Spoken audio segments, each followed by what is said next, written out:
এই দিন বুধবার পূর্ব বর্ধমান জেলা পূর্বস্থলী ১ নম্বর ব্লকের নিমতলা বাজারে বিক্ষোভ সভা অনুষ্ঠান অনুষ্ঠিত হল। উপস্থিত ছিলেন রাজ্যের মন্ত্রী স্বপন দেবনাথ এবং তৃণমূল কংগ্রেসের কর্মীবৃন্দরা। নিমতলা থেকে সৈয়দ আবু জাফরের রিপোর্ট, যুগান্তর সংবাদ।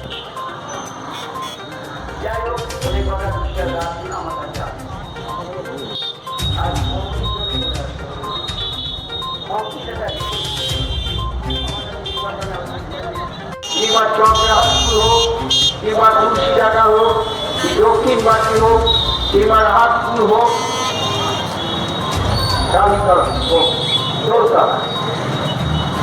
একই তো কথা বলছি।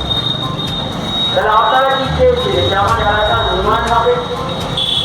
আমি ব্যক্তিগতভাবে সরকারের কাছ থেকে কি উপকার পেয়েছি আমি একটা হিসাব বিকৃত করতে পারবো। এই দিন সংবাদপত্র একজন ঠিক কি জানালেন শুনবো।